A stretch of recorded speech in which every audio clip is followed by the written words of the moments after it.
I just want to ask, would this be in the contemplative stage that you would kind of look at the pros and cons, or in the preparation? What do you think? Contemplation, I think. I mean, you still do. That's what I think. Who knows? Like they're in the process of deciding whether or not it's a good idea to make the change before they start preparing for the change. So then, couldn't you do it in both? I mean, don't things change as you go along? No. I think you're right. I think it is the contemplation stage, because in the contemplation stage, you are deciding if this is a good decision to make, and you're deciding what your motivators are. Remember the questions. Why am I doing this? Are there good reasons for me to do this? What will my challenges be? So that's exactly what you're doing in the contemplation phase. All right. Clancy, how do you manage someone who's in the I can't phase when it comes to the decisional balance? How do you manage that? Can you hear me now? Hello? Oh, Casey, we can hear you. We can hear you. Welcome back. We've got. Were you asking me the question? Okay, I'll turn the question to you, Clancy. You're off the hook. I'll come back to you later. Casey, if a client is in the I can't phase, I know you've been in and out the room quite a bit. So we're talking about decisional balance and weighing up the pros and cons. And you have those come in and they're in the I can't. And when you're in the I can't phase, you see lots of cons. You see lots of barriers. How do you help someone who's in that phase?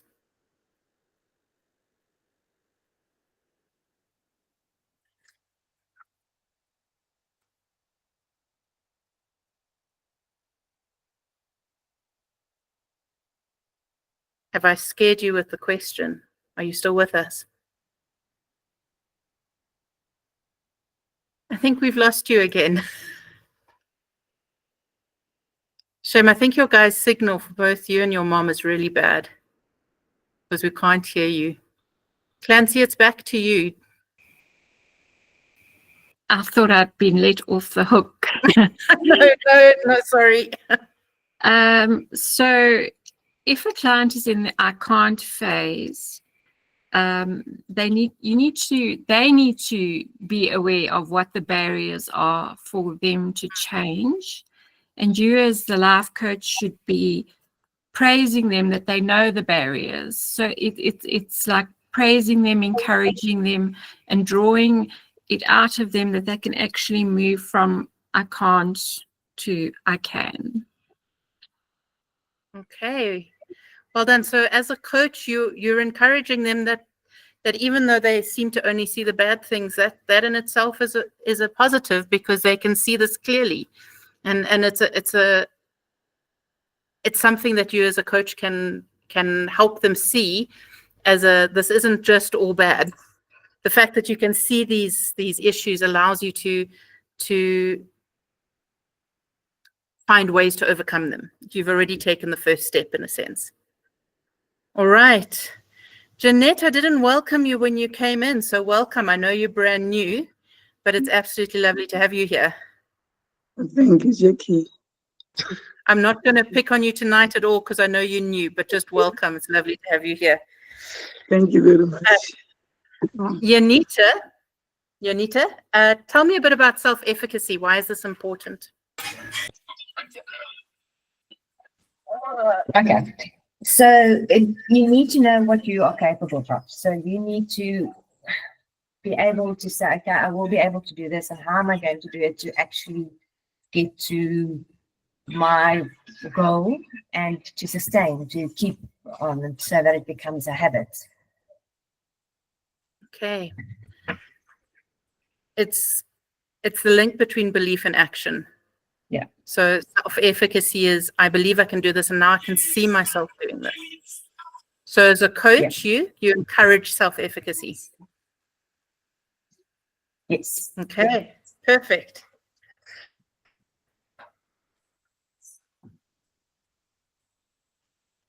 Laurel, hi. Hi. What is hi? What is operant conditioning? Operant conditioning is the use of reinforcement to bring about change. So whether it's positive or negative, yeah. Okay, so how would that work in a practical sense?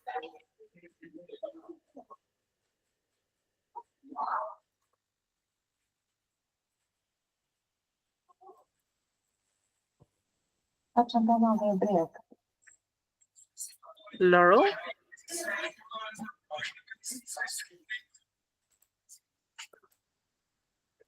Laurel, you still with us?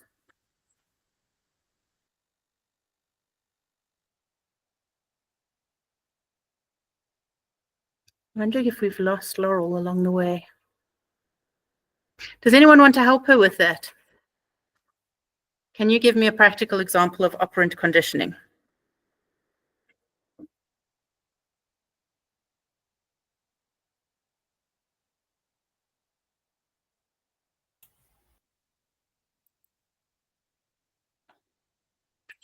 Thanks, Clancy. Lorette, you want to give it a go? I'll give it a try. So that is like the steps in a behavior. Like if we do this, it can lead to that. And if I do that, it leads to, so it's a chain of events. You know, if I do one bad thing, there could be bad consequences. So it's taking all the negative and positive reinforcements and to consider all of those together. Okay, So which behaviors would then reach the goal? okay. So it's helping the client identify the triggers, for example, in an environment that are problematic to achieving the goal. So it's and the positive things that help them. So it's allowing the client to identify those. So you don't tell them what they are. They identify what are the things that will help me and positively enforce me. How can I reward myself? What will be a positive outcome if I achieve this? If I don't eat the piece of chocolate cake, what is the positive outcome to that? And what will the negative outcome be? What are the, you know, so for them to identify that is helping them with operant conditioning, is to realize that if I do this, I get a positive result. And when you get a positive result, you're wanting to do more of it. Nick, hello, welcome. Hi, thanks for the invitation. All right, if I could step in here quickly to clarify. Can you hear me? Yep. Okay, perfect. So you have traditional conditioning, which is Pavlov and his doggy and every time rings the bell for the food, the dog draws. All right. Operating conditioning, very basically, what I need you to understand of it is the closer you get to your outcome, the more motivated you are to continue it. Right? So the outcome itself conditions you with each step you take closer to it. That's a very, very simplified form of it. So if you can show a person how close they are each time to reaching their goal, they are conditioned to reach their goal quicker and better because the reward conditions them rather than the bell or the external stimulus. I hope that clarifies it. Can you give us an example, Nick? Okay. All right. I'm just trying to think of an example. I want to learn a new language. All right. So step one, what does learning a language mean to you? Why do you want to do it? What are the pros? What are the cons? Where are you within the language journey? And where are we going to put pegs in the ground that help us determine, because language is very abstract. Okay, fine. So we've decided that in order to say we know a new language, we're going to do the B2 test. We have all the requirements for the test. Then you as a coach and the person break that down. So first we're going to learn 50 words. Then we're going to learn how to do greetings, but which are all requirements of the test. Each time they achieve a milestone, and initially your milestones, we'll learn about the state, are very short and then they get more extended. right? You bring attention of like, hey, remember this goal? Writing the test. Look, we're already 20%, 5%, 50% of the way there. An easy way to see it, actually, easier than that, is what's the thing where people try and get money from you with it's like charity drives, and they've got meters, right? And they'll say, this is our end goal. Our end goal is 10,000 Rand. We're now at 1,000. Every time somebody donates, they color in the next section like a thermometer, right? That's the easiest way to see what operant condition is. Because once they tip over the 50%, nobody wants to be the first to donate, but everybody gets onto it as soon as they on it. So that's the closer it gets, the more people donate. Is that clear enough? Yeah, that's very helpful. Your signal isn't fabulous, just by the way, but we got that. Sorry.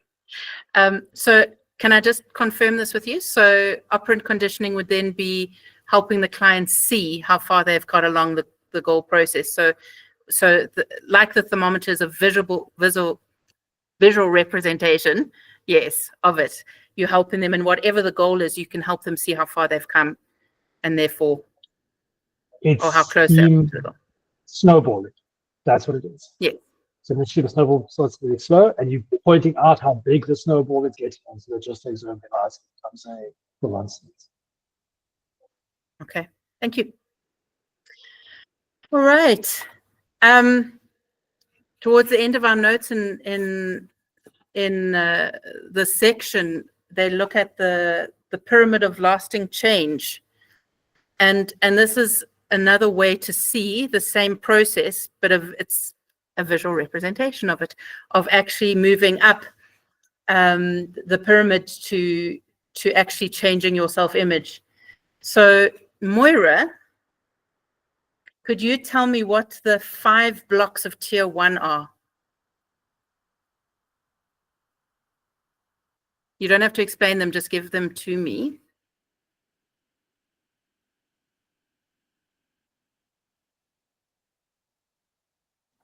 Can you hear me? You can, there you are. 5 blocks of, I've lost it now. I had it and then I lost it. Sorry, just hold on a sec.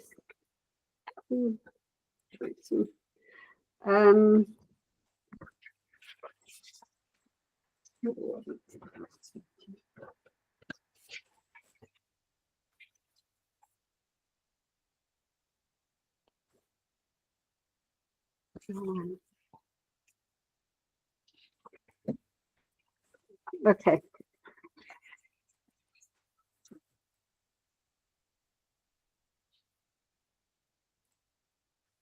Sorry, I've just lost it. 18. Okay, it's awareness of self and responsibility, strengths, benefits, values, and challenges or strategies. Okay, so this can work together with the other model of change that we're using. Get the name because I'm going to forget it. Trans-theoretical model. This works in conjunction with that. Merle, can you tell us, looking at this tier 1, where would that fit in? How does that match with the trans-theoretical model of change?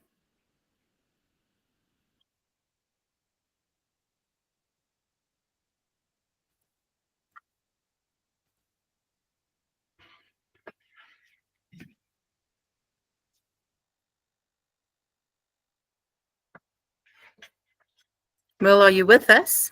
You have to unmute before you speak. Sorry about that. I was quite eloquent with my speaker off. Can you try again?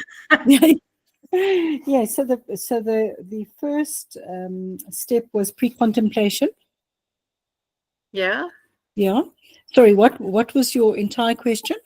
So tier 1, where we're Yes. looking at awareness of self, the Yes. strengths, the benefits, the values, where would that fit into the trans-theoretical stages of change?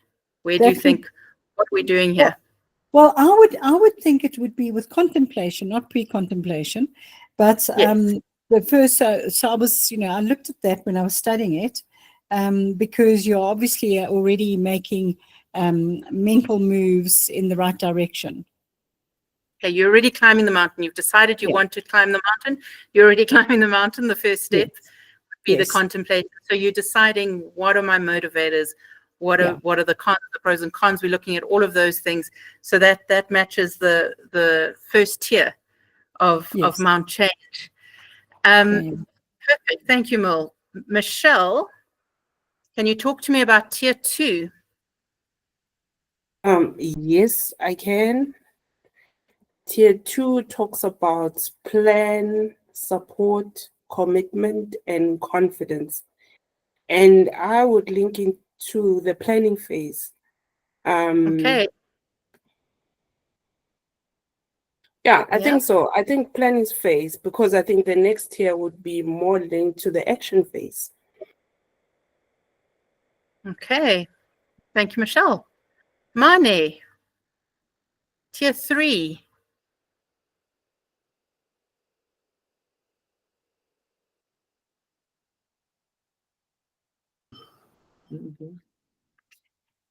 Hello. Okay. So tier 3, we have so tier 3 is it's mostly concerned with the doing, right?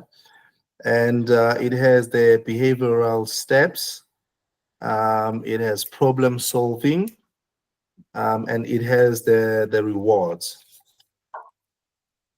Okay. So if we look at this with the trans-theoretical model, where would this fit in? I would, to be honest, because I said that it's concentrated on the doing, I would go with the action. Yeah, I would go with the action, because in fact next to it I just wrote do. I would go with the action stage. Okay, so it's looking at exactly as we've looked at in the action stage. It's looking at the doing and the accomplishing, but also at the lapses and how to manage the lapse as well. Okay. That's right. Yes. Sam, tier 4.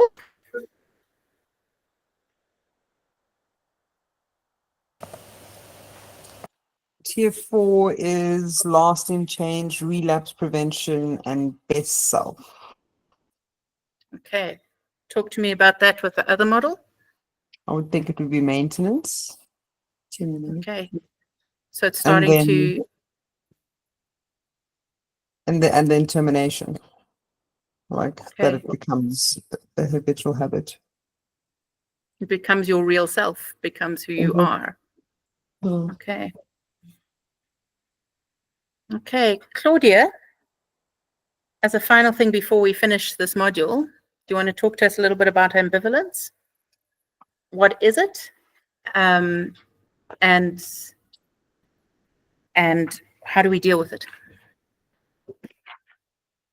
So ambivalence is, for example, if someone is a smoker and they're saying, okay, well, if I give up, I'll feel a lot better. But if, without it, I wouldn't have my socializing time, for example.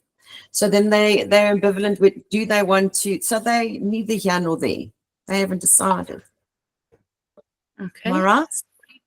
Yeah. What do you do as a coach in that situation? I don't know. I would always go to like a list of pros and cons, once you've written it down, they will tell you which one is the better one to go with, Okay. Does anyone want to add to that?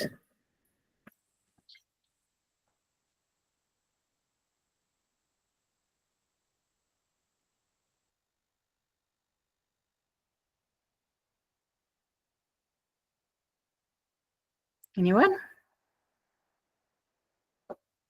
Fancy, give it a go.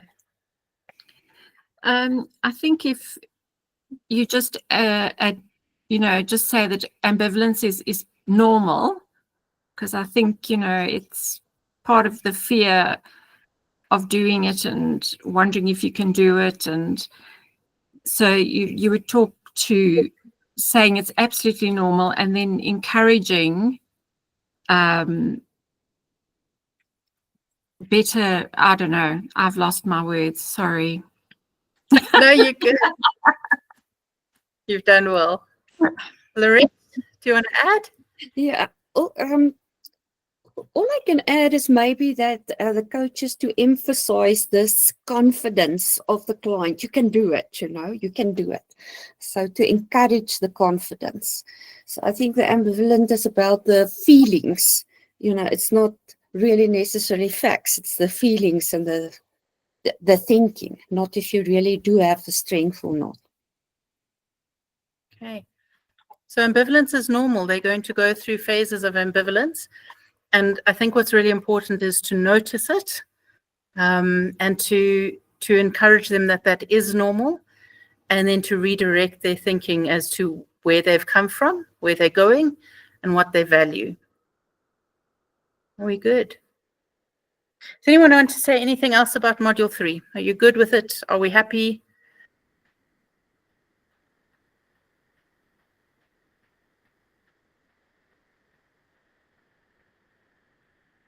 Okay.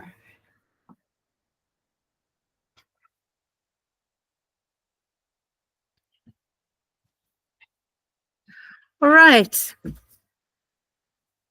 Module 4. Tristan, hi. Are you with us?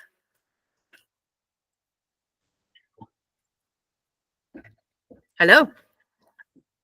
Yeah, can you hear me? Fabulous, yes. Can you give me a summary of what appreciative inquiry is?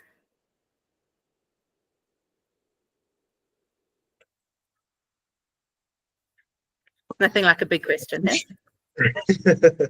Well, appreciative inquiry is exploring the people's strengths, and it's basically finding out where they stand in their life and where they would like to go. And basically, yeah, I remember there was a lot of talk about the interview.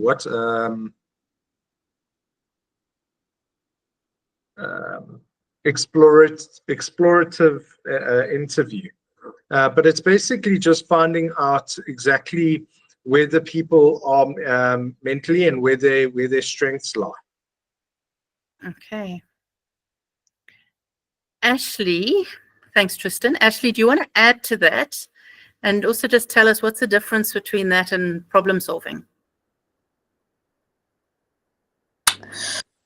So I think appreciative inquiry focuses solely on the strengths of the client and magnifies those strengths. And it's different to problem solving because we're not going in a negative direction and we're not looking at what the weaknesses or the cracks are at this stage. We're just looking at what the client's strengths are, so that we can sort of form positive energy and a positive way to move forward at this stage. Okay. So appreciative inquiry has a lot to do with positive ways of thinking, looking at what's good, looking at what's working, as opposed to looking at the negatives and what's not working and how we're going to fix what's not working. But it's rather building on our strengths so that we transform, we move forward with what we're good at and what we're strong with. Benetse, there are, I think it's 5 principles. Yeah, 5 principles to this. Do you want to give us a bit of a summary of principle 1 and how that works?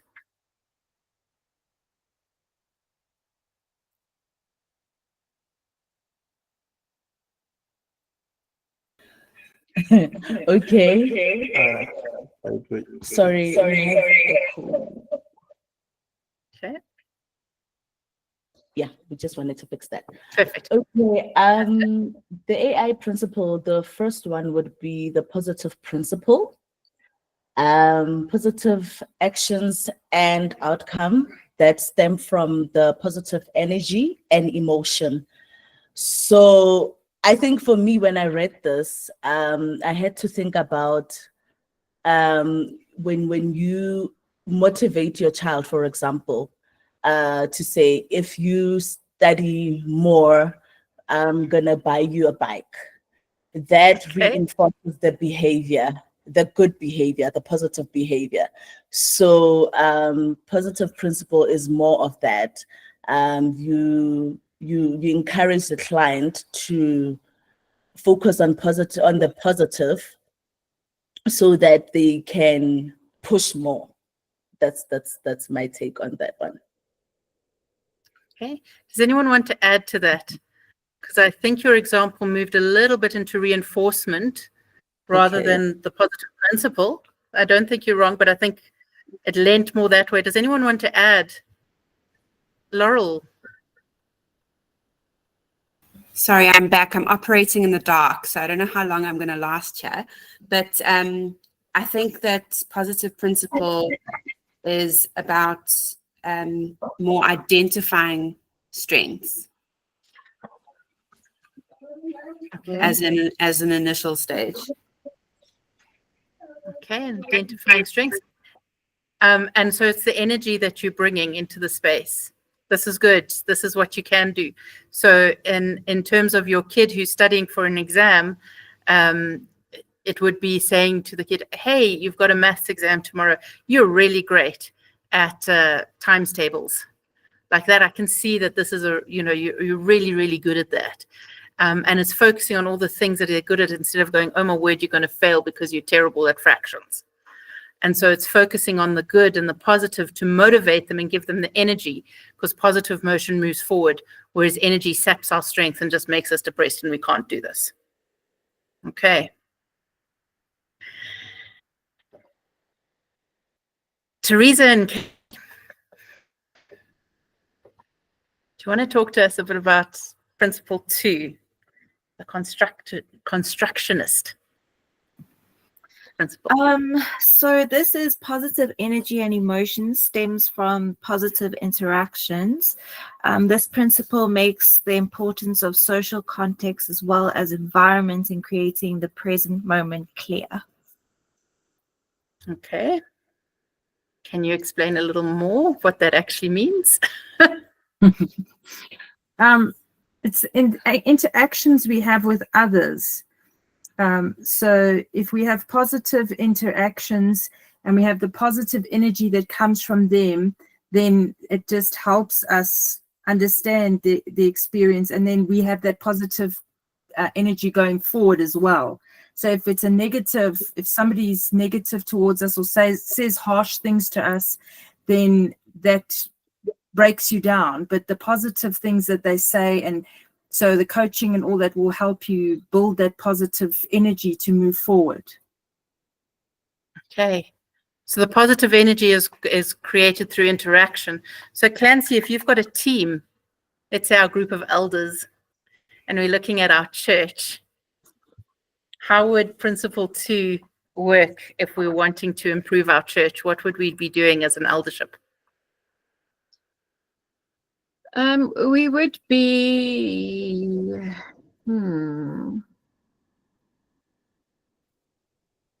maybe asking another elder. No. So basically, we would be looking at the church in a positive light. We would be encouraging each other. We would be putting all our emotions and our energy and everything into a positive place so that there's no room for negativity to sneak in the back door. Okay. Michelle, I see your hand is up. Yes, I'm just trying to think and make it make sense in my own mind. Because when I thought about it, is it not more about finding a community? Meaning that I'll use Banetti's example of weight loss to say, now, if you have people, like-minded people who are trying to lose weight, then the energy is going to be positive. And you're going to have positive interactions because you're fixated or focusing on the same goal. That's how I'm thinking about it, the community, finding a community. Okay, I like that. Tristan, I saw your hand up. You wanting to say something? Yeah, just for a second. I think it's got to do a lot with the way that you interact with others. Like she was just saying now, you create an environment with the way that you speak to others. So if you are able to be positive with the people around you and create an environment that is positive, then people are going to be more positive around you. And the truth can be said opposite as well. If you create an environment that is negative, then everybody around you is kind of going to be negative and a little bit dismayed. Okay, I like it. Yanita, do you want to talk about principle 3?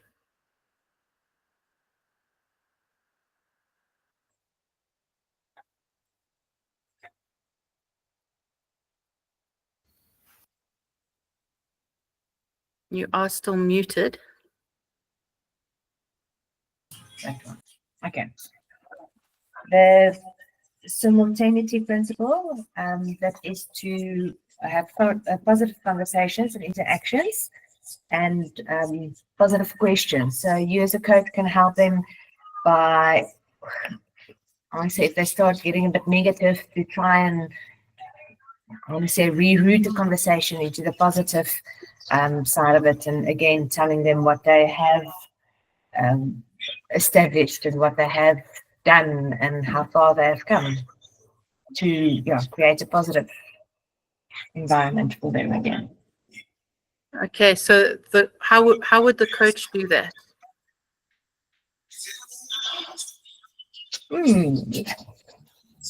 I suppose through posting positive questions at them and asking them.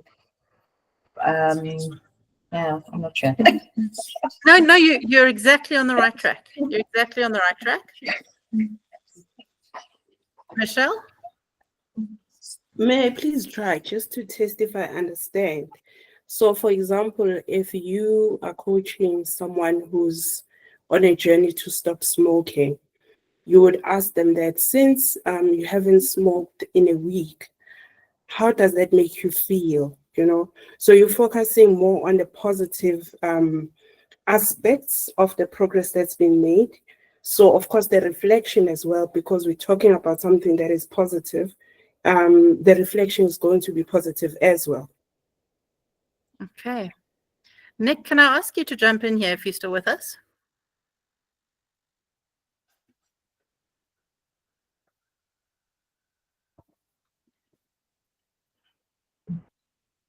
I am. Sorry, I wasn't the other. Can you hear me? I didn't get that sentence. Yes. I said, sorry, I was in the other class, so you're going to have to update me very quick. But yes, didn't jump in. Very quick. We're in the principle 3 of appreciative inquiry, which is the simultaneity principle. Could you give us some examples of positive questions? Simultaneity principle. Okay. Could you give us some examples of positive questions? Okay.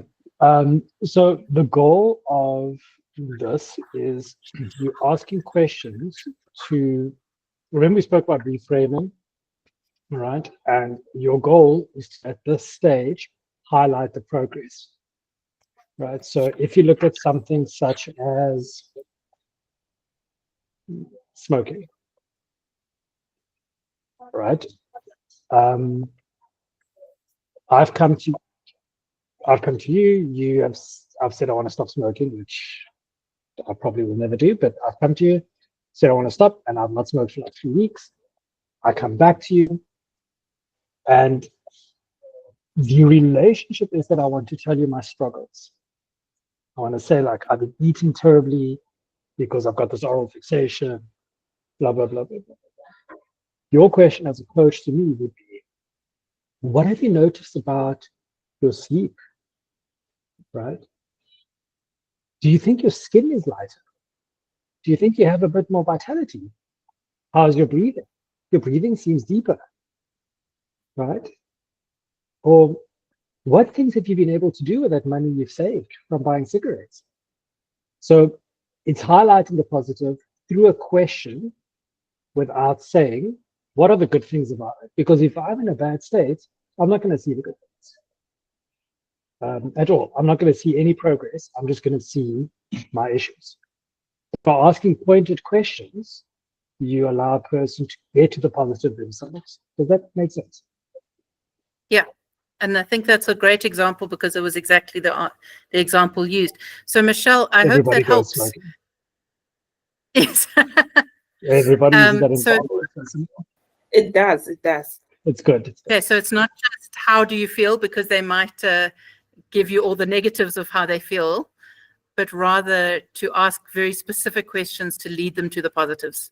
All right. Are we good? Is everyone good with this? How are we doing so far? Just give me thumbs up that you're with me. Are we good? Okay.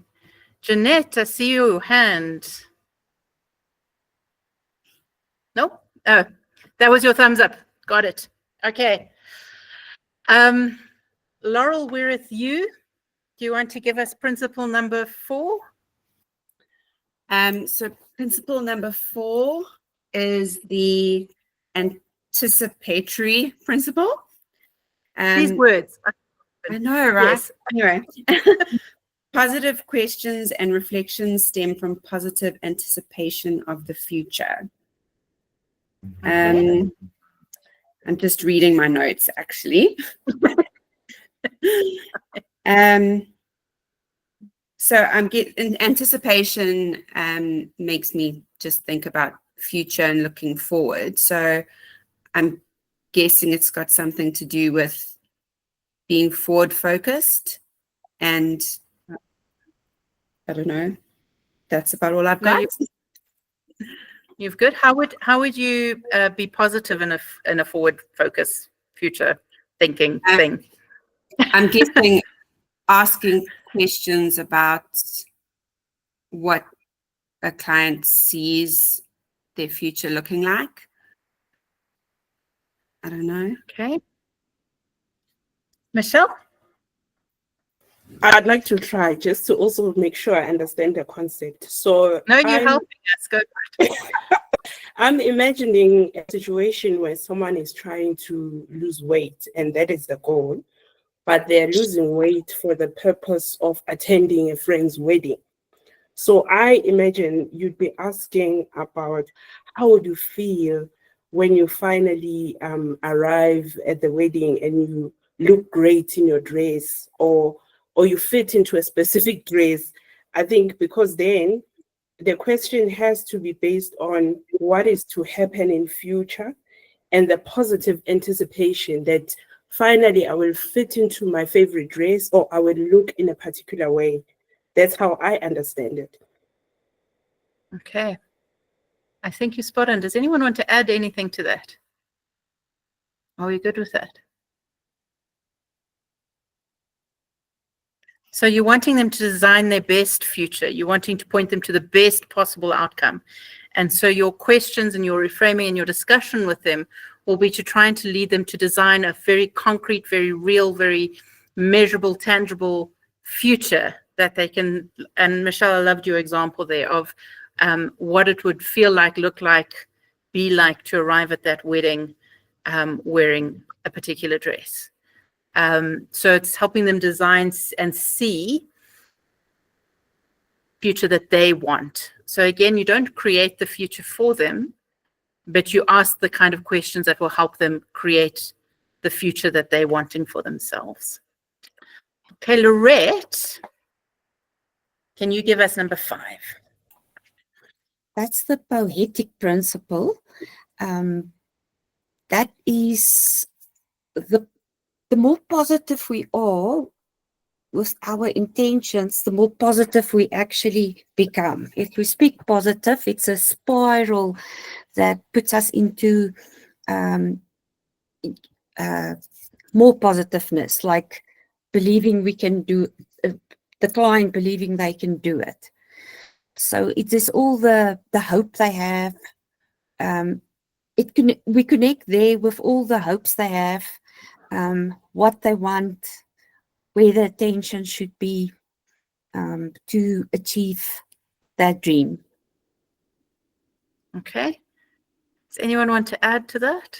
How you understand that one? Michelle, do you want to try give us an example? There you are. Yes. This one I would like to link to probably a student who's at university studying for a specific career. Maybe they want to be a doctor.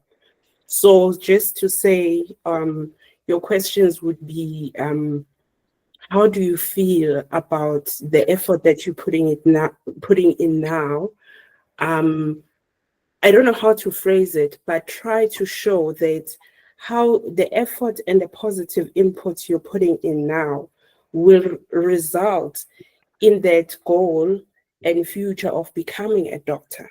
Because that's how I understand it, that positive attention in the present is going to now result in the positive anticipation. You're going to be a doctor. You just need to work hard now. I'm not sure of the question, but that's how I see it. So it's linking all of this to mindfulness and being aware of the beauty of the current moment. So being able to, so let's use your student and to point out the amazing feeling that they currently have when they feel like they know their work, and they've so while they're busy studying, they are enjoying their studying, and the positive things that are coming now, and it's helping the client become aware of that. So it's a mindfulness. It's paying, I like the word, I think they said paying attention to the intention, and to notice life's poetry here and now. You know, with perhaps with someone who's losing weight, it could be, you know, it's the enjoyment of finding a new food that's good for you, but that you really love, and celebrating that. So it's the present, moving through the present changes and finding the beauty in that. All right. We good?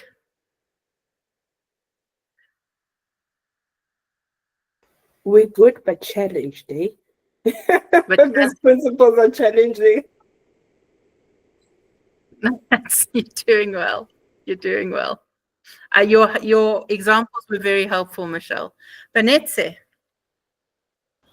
Okay. Sorry. Sorry about that. So I have a question, right, in terms of this one, because when I read this, I saw the part where it says that there are problems and we make them aware that problems don't disappear. So how do we also just, in showing them the future and how it looks, the poetry of that, also highlighting the fact that problems don't disappear. For me, in situation where, in Michelle's example with the doctor, that there will be challenges while you're studying, and just make them aware that sometimes you won't maybe pass a module or whatever. So how do we also do that? Because I saw on the notes, because I see that you're not highlighting that part, and I'm asking my husband, you know. Yeah. I'm gonna throw the question back at you and say, what is the role of focus at that point? Sorry, I didn't get that. Okay, I'll ask again. So what is the role of focus at that point? Where do you focus your attention?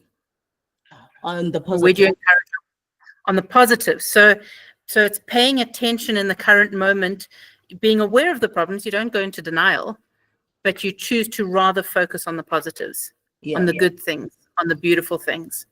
So the problems are there. You acknowledge the problems. They don't disappear, but we don't get stuck in what's terrible and what's happening, but that we actually are, we focus more on this is the good things that are happening in the moment. Does that make sense?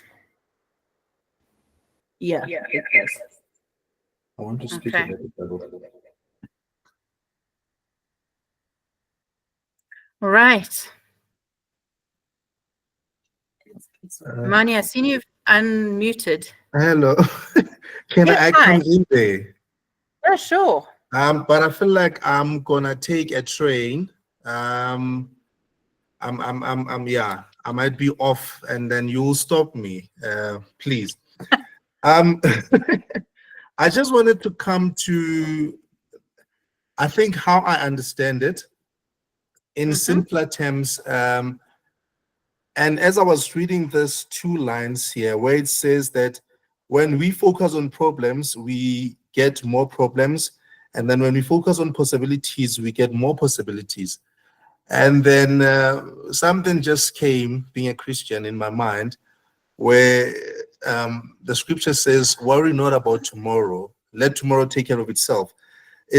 I related to when it says, when God says that do not worry about tomorrow, because when you focus on problems, when you focus on worrying, worry will wear you down, so not focusing on problems. It does not mean, it's exactly what my wife was just saying, that does not mean there are no problems, it does not mean that there's nothing worrying in life, but God is saying, do not worry about tomorrow, let tomorrow take care of itself. And then now when it speaks of possibilities, it's when now you know that who's your God, you know who's your Father, and the possibilities that comes with it, that with Him all things are possible.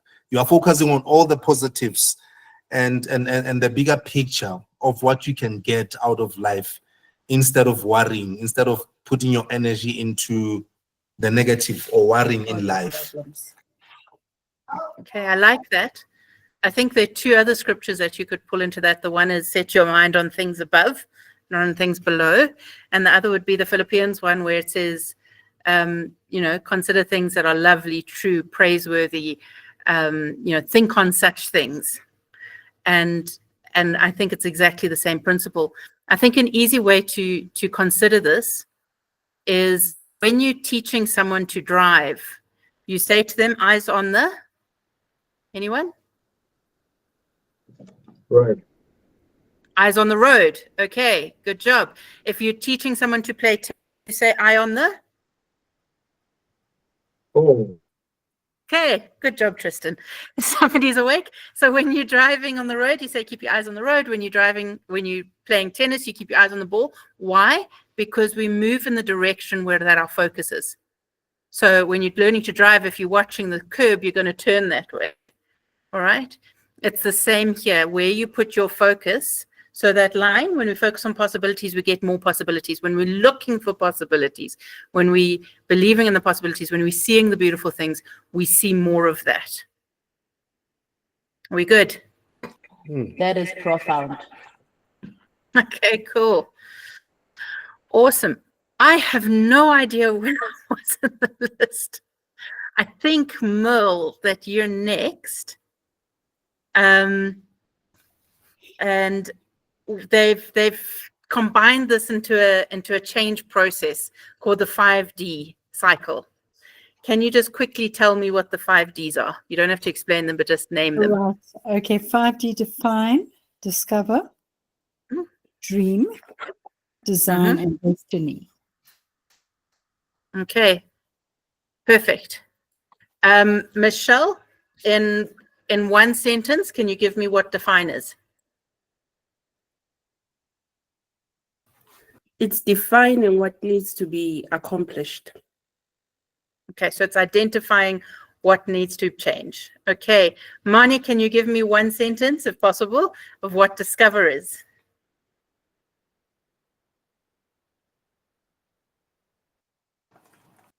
To discover, the client must discover what is working. Okay, so looking for what is currently working. Yes. I like it. Moira, do you want to try dream?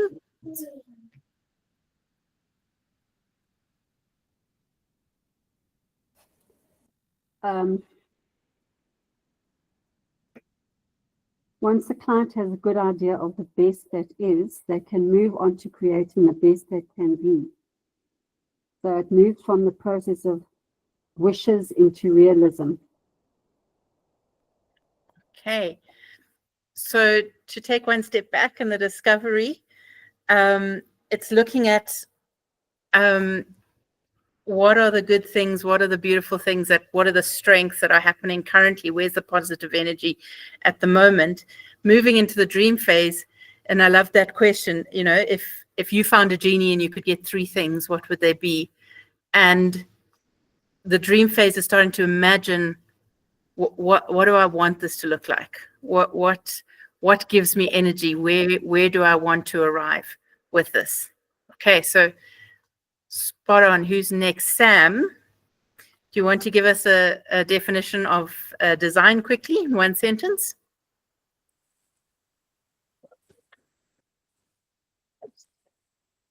So I think that the design would be action as per the other one. So just doing the things that you need to do to get to the goal you want to get to. Okay, I think you need to take 1 step back.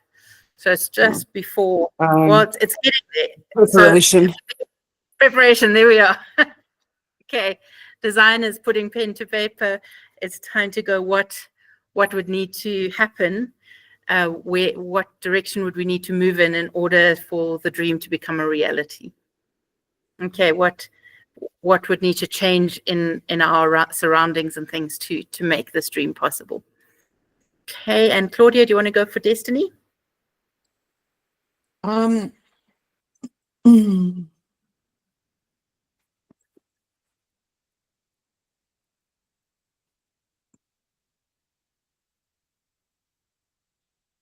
don't know. Tell me about it, Jackie.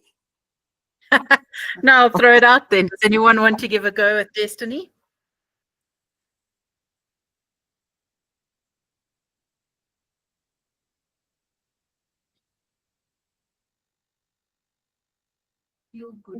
Dorianne, do you want to try? And welcome, by the way. It's lovely to have you here. Right. I think destiny is when you're actually putting everything into action. So the client's got to realize their future and actually start not just planning towards it, but working towards that destiny. To what they want to achieve. Yeah. Okay, that's a space where dreams come true. Yeah. Okay, I'm getting some feedback also from the church here. Well done, people at the church. It's a space where dreams can come true, and it's the anticipation of all the good things that can happen, that have happened, that will happen. Okay. Tristan, why would appreciative inquiry be useful in coaching? Well, it basically highlights all the positives as to what we were discussing in the previous section about motivating for a change. It basically highlights and puts into perspective what can be achieved and why it is a good thing to be achieved. And basically using what you are able to be, or what you are able to achieve, and what the positive impacts they have in your life. So for example, with this whole destiny, with the 5 Ds, it's taking things that you would have imagined weren't possible into the possible realm because you're actually trying to achieve it. By thinking about it critically, positively, and encouraging yourself to actually get to that place where you feel happy about yourself or your current situation. Okay, I like that. Does anyone want to add? Why would appreciative inquiry be useful in coaching?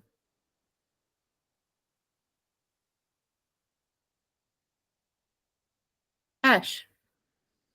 I think also sometimes what people find as a big hindrance to change is overemphasizing the problems or overemphasizing the obstacles, and that is already it gives them like a backhand before they can even start taking steps in the direction to make a change, because it's so easy for us to focus on the obstacles or focus on the negatives and look at all the reasons why we can't do something.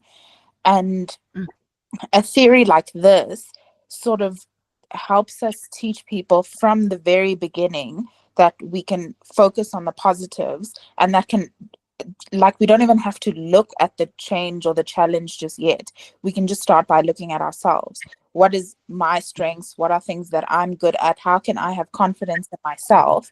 And once we do that, once we frame that in kind of like a positive manner, then it becomes so much easier for us to be positive going forward, instead of just focusing on like all the challenges, instead of focusing on the positives with who I am firstly, and then looking at how I am a person who can tackle the challenges. Okay, I love that. Anyone else want to add anything? I'm going to change the question slightly and go, what did you like about appreciative inquiry? Did this appeal to you? Did it not? Why? Why not? Clancy. It really appealed to me because in my work, we always do what was mentioned, a root cause analysis, which means you're always looking at the problems and focusing on the problems. And this just flips the script completely, and you're now focusing on the positives, what is working. And I think that's actually very powerful. Could you, so it's quite nice that you've got a real life example in your work. Could you see this working in your workspace, and how would that look? Yes, I do see it working, because often when I go to a client, they go, oh no, here she comes with all the problems, that all the things we're doing wrong. And it would be nice if they actually thought, oh gosh, here she's coming to praise us for all the things we're doing right. Love that. Anyone else? What did you like about this? What stood out for you?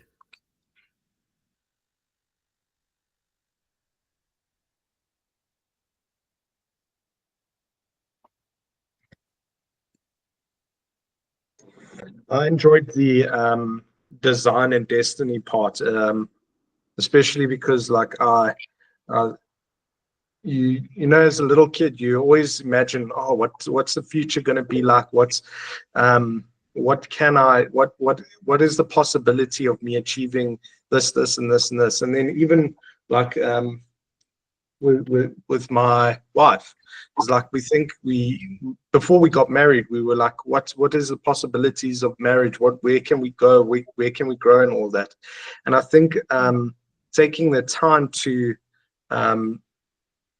actually see it unfold in real time it's absolutely amazing. Like just recently with the marriage, when we got married, it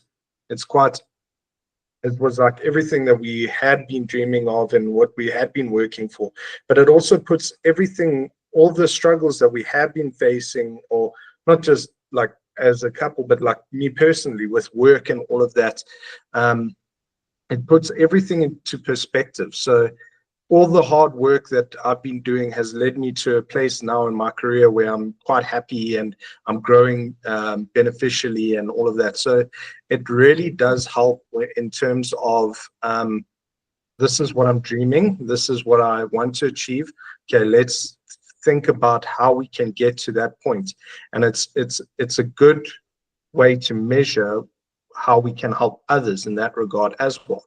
Is yes, sometimes it may be difficult now, but in the future, if you keep working on it, keep dreaming, if you keep trying to put those dreams into reality, then it actually does end up paying off. Michelle. I enjoyed the 5Ds just because I think it helps with goal setting. I'll use an example to illustrate, because say for example you want to lose weight. The define will help you to now define exactly, say how many kilograms do you want to lose and by when. And when you say discover, I mean, of course your diet might not be good, but there are things that you are doing well, you know. So now you would then analyze, okay, at least I'm doing this well, you know? And then the dream is now trying to create, I think, a plan, you know, to say, okay, now how do I approach the things that I'm not doing? Maybe you not say exercising. Okay, I'm going to exercise. What form of exercise? Am I going to use an eating plan? How am I going to do that? And then the design phase is where I think now you fine tune and because I understand the destiny to be the final stage where you take action, you know, but these steps allow you, because sometimes we said, I want to lose 20 grams. Okay, I'll need an eating plan. I'll need to exercise. But you don't go through the proper thought process. And this is what it has helped me with, to say, if I'm going to succeed, I need to go through all these stages, which will guide my process. So the 5D model, they talk about Little Gems, hi. But the 5D model, they talk about lifelong learning. And I was just going to ask about that, but Little Gems, hi, is that Nick? Sorry, it's me. It's me. Hi. I've just moved on to another device, sorry. Okay, so if I can step in here, I see two things happening. One is we must not become motivational speakers, right? So be very careful of brushing everything over with a positive brush. Use it very carefully. Firstly, and that's just something to keep in the back of your head. We'll go into it in more detail later. But if you learn nothing else from this course, learn the 5Ds and learn that the most important one is define, right? I'll give you a very quick example. Harrods is quite a big company, and they had a problem a few years ago. They needed to increase their revenue by 10 million pounds or something. And everybody looked at the problem. Oh my God, we need 10 million pounds. And a junior assistant just asked the right question and came across with, we actually just need everybody to buy one extra item across all our stores, right? And just changing that helped them strategize instead of releasing new products and whatever, helped them create their goal. So the most important one is define. The principle you will use for define is the why principle. You will ask why 4 or 5 times in order to get to the core of the problem. And once you have that, if the why is strong enough, the hows take care of themselves, to sound a bit cheesy, right? So the definition, learn the 5Ds, but the most important one is the definition of the problem. Because once you define the problem in its truest sense, right, you will find that within the problem that you've defined, within the definition, is the solution, like 99.9% of the time. And once you see that the solution is already in progress, the other Ds take care of themselves. So it's the most important principle you can learn in this whole course of the 5Ds, because that will change all your interactions with any clients that come up. Nick, before you go, just help us understand how, you know, appreciative inquiry is not focusing on the problem, and yet you're saying defining is understanding what the problem is. Can you just explain how that works? We're defining the change that wants to be seen, right? Okay. We use appreciative inquiry by saying, so the change is, I think somebody mentioned losing weight. The change is losing 5 kilograms, right? What do we have at our disposal already to help do that, right? So you're taking stock, you're taking inventory, right? So change happens through very, very small steps. You can't change overnight. That's just not a thing. Research has shown people cannot change more than one thing at a time each week, right? So with that principle in mind, appreciative inquiry helps you to find out what's already working, right? And what solutions are within the problem already, and just spending time in that space so that the intrinsic motivation grows. Okay. Is that clear for everyone?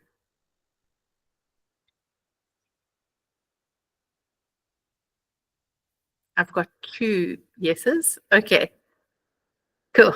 I've got more. I'm aware that our time is coming to an end. Does anyone have any questions or anything else they want to bring up of either the 2 modules or anything related to the course that you want to bring up? Now is your opportunity.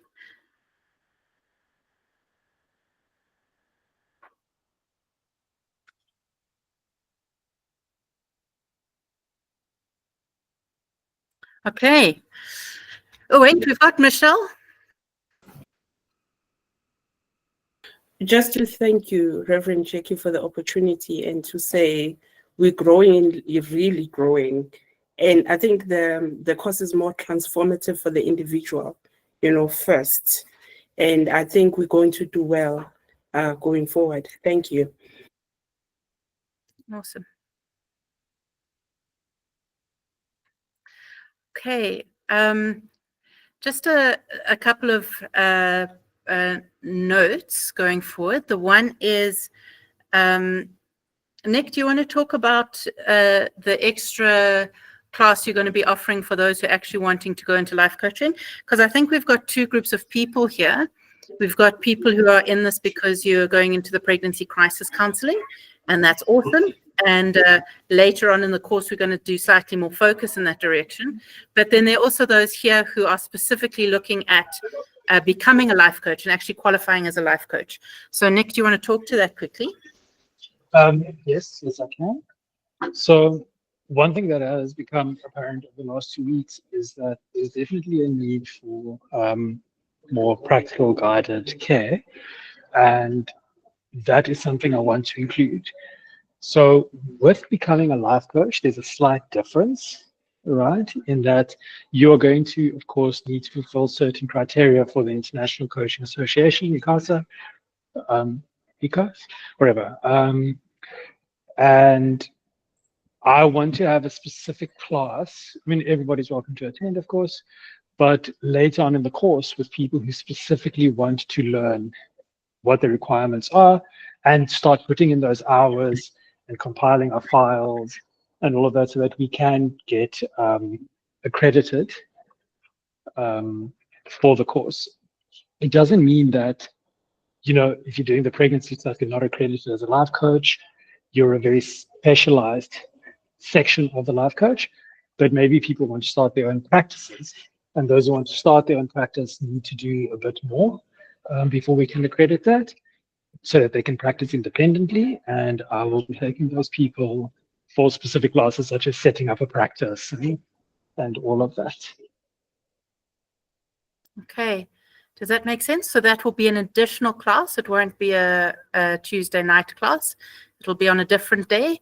And Nick will specifically talk about the process of actually becoming a life coach if you're wanting to use this as a professional way of moving forward to become accredited, if that is the way you want it to go. Is that clear? Does everyone understand that? Are we good? Okay. The other thing just to be aware of is they are starting to design the graduation ceremony. So you might start getting emails regarding that as they are needing to sort of move forward and start planning regarding numbers and things like that. So don't get a fright when that comes. You are still in the process. We are going to get to the end, to the point where you will qualify and then you'll be able to attend the graduation ceremony. It might feel strange to already start getting those when we're a third of the way through the course, but that's simply because they need to be able to manage numbers and things like that at the graduation ceremony. Nick, am I missing anything there?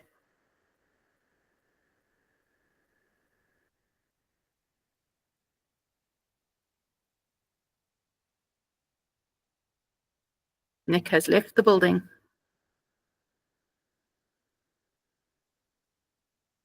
Okay, Nick has left the building.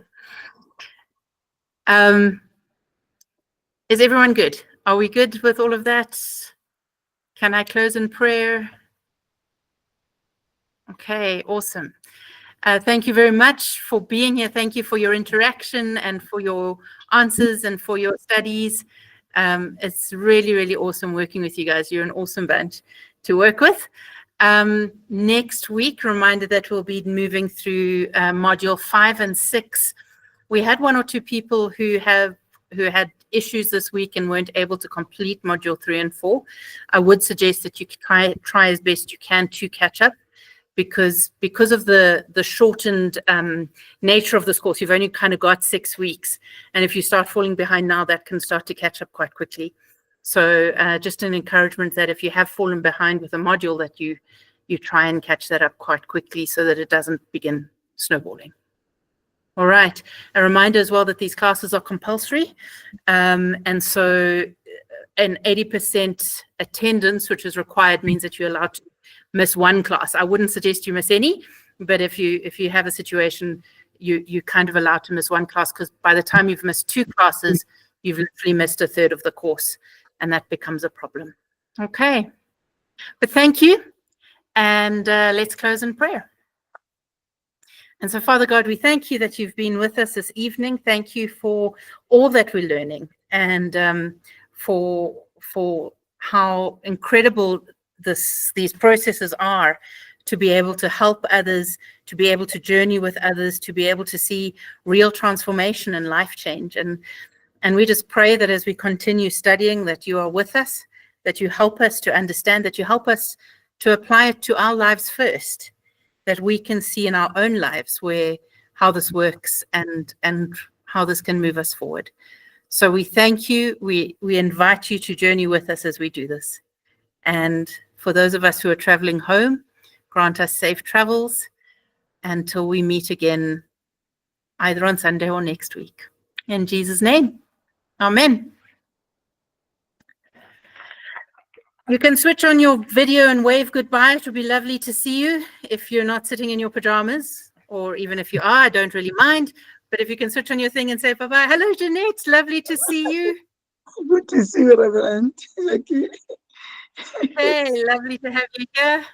Good night. Who's there? Tristan. Good night. Lovely to see you. Annie. Lovely to see you. Hello, little Michelle as well. Anyone else going to say good night to us? Or you're all too shy? There, Ash. Good night, Ash. And all the rest got too shy. Everyone. Good night. Good night, Lorette. Lynn at the church says good night to everyone as well. Good night. Night. Goodbye, ladies. Teresa, Kaylee. Good night, everyone. Night, Clancy. Night, Moira. Night. Good night, Jackie. Cheers. Lovely to have you here.